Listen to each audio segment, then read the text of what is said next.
as the soul is already awakened at this level, everything in life becomes practice. This is when yoga shifts from being something that you do on your yoga mat to something that you do all the time. This is when, referring back to the subject of last week, the erotic experience, one of the great godly attributes, moves from being only experienced in some sort of romantic connection in the bedroom to being experienced all the time with everything.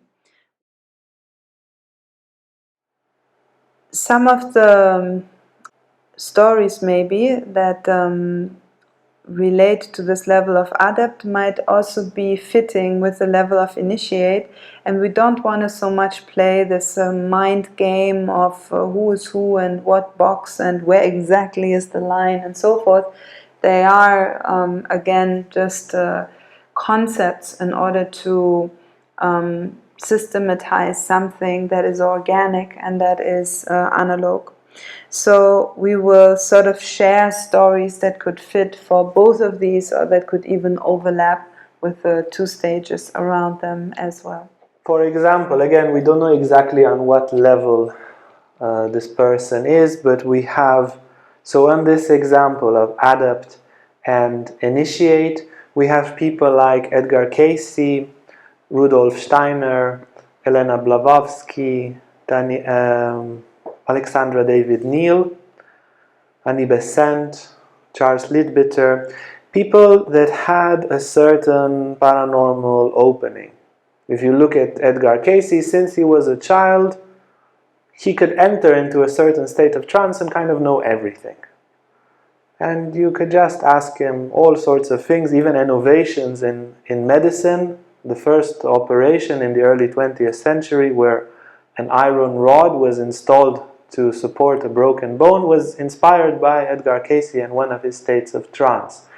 Rudolf Steiner as well had this openness to the Akashic records, and he could just bring books and knowledge and libraries, and brought a new method of education, new methods of architecture, built tremendously beautiful and harmonious ashrams, brought wonderful ways of dancing that trigger the etheric body, and all that. He would enter supramental states, he would enter all sorts of what is called Akashic records, or certain, let's say, the universal memory, where he would enter and take some knowledge from different periods, from different times. And if you look at the amount of books that he wrote and the amount of accomplishments that he had, he started as a disciple with the Theosophical movement, with Elena Blavatsky and with Annie Besant, and then eventually he grew himself into something very harmonious and gave birth to one of the best methods of like soulful education that exists in the world today.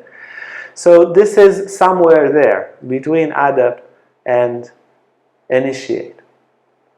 Yeah, so Uspensky, that Blandine mentioned, would sit 8 hours every day in front of a clock and ask, who am I? Who am I? I'm Uspensky. Don't remember his first name, something long in Russian. But he would say, who am I? I'm Uspensky. Who am I? I'm Uspensky. 8 hours every day for a very, very long and boring time, until he had his revelation and he was completely blissful in front of that clock. So this is the movement between being a spiritual disciple and an adept, is this appearance of bliss. The master of Uspensky, the great Gurdjieff, one of my total favorites, is an example of an initiate. Without a doubt, we put him there. All the others, they can fall in each one of these two categories, the other people that we mentioned, and we can add here Inayat Khan. Khalil Gibran, if you want a famous example, can fall in between these two, of adept or initiate. These words, or Michael Naimi, his best friend, also wrote mystical writings.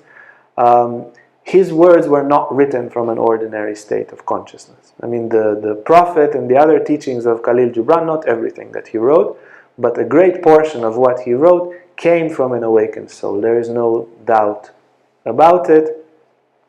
So this is again an example for such beings. Above that, and in a clear, high spiritual level, is the great initiate Gurdjieff.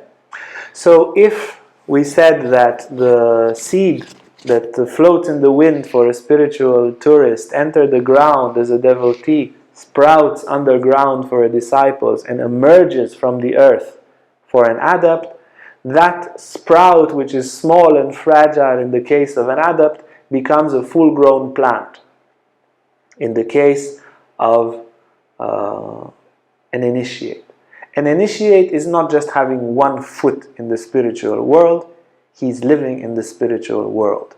If you saw this movie Baba Aziz, it's a Sufi movie of initiate, they are going for a meeting which nobody established where it is. But they hear the calling in the heart and they go there. Also our spiritual guide Greek, he would sometimes go in the forest, not very frequently, but there were times he would go in the forest and send out a message from his heart. I'm giving an initiation, and some disciple from these thousands and thousands of disciples, a few, would have this heart connection and would come and meet him and receive initiation like that. So that movie, they're all going somewhere and they are walking in the desert, some masters, and then they all meet in the same time and space and have their spiritual celebration.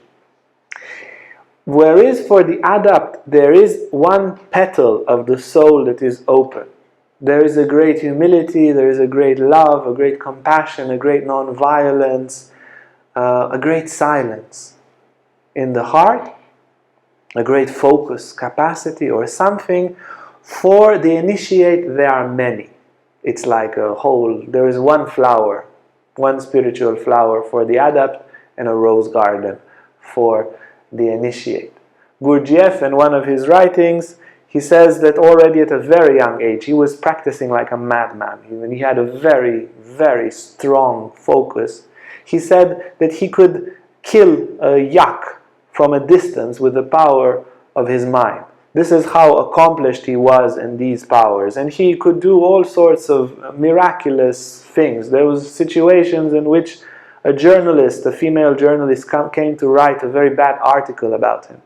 And before, when she was waiting in a cafe to meet him, speaking to another person, he gave her an extraordinary state of orgasm. It was so intense, she had to turn off the cigarette on her arm in order not to shout there in the cafe. So while he was doing something else, yeah. So he had all these very, very extraordinary powers. People say that when he would stand behind you, one other writer mentions, it was like her back was on fire. Just having him stand and look at her, it was like her back was on fire. He spent once, to give another example, 60 days without sleeping. 60 days, he managed his energies in such a way that he didn't need any sleep for all this time. This is the life of an initiate. Time, space, resources, things warp for such people. To give you another example from Gurdjieff's life, somebody told him something about spirituality, and you guys, no, with money, you can't handle money, and you're all about spirituality. He said, no, I can do anything I want with money.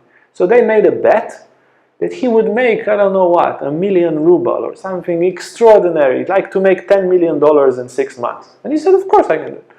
And he made like 3 times more. And he writes there what insights he had.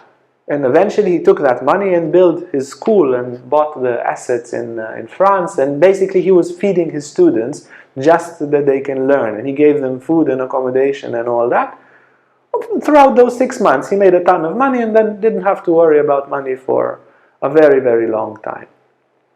And you just see what a genius he could be, and how he traded this and bought that and sold this and brought this. And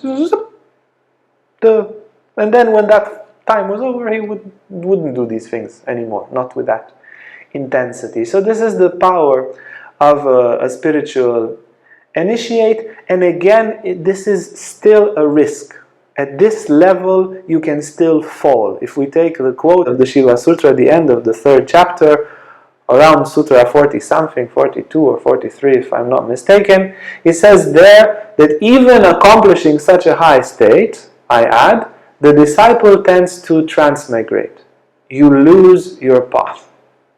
You get so high and mighty, and then if you don't have a master to guide you to the last bit, or you start doubting your master because by now you are so great, what? You can appear in people's dreams, you can see the future, you can read minds, you can go without sleep. Who is great like you? You can really deviate. And there are unfortunately many stories of people that got stuck at this level, and you need the push from a liberated spiritual guide or a tremendous humility, and to follow at least, even if it's not a living master, the example of a master, and do the last stage, or follow the last stage from, or the two last stages from which you are utterly safe. Hey guys, if you like this video, make sure to like and subscribe to our YouTube channel for more content on spirituality, Tantra and more. And if you want to sign up for our online classes or for our retreats, you can see our website on the description below. Thank you.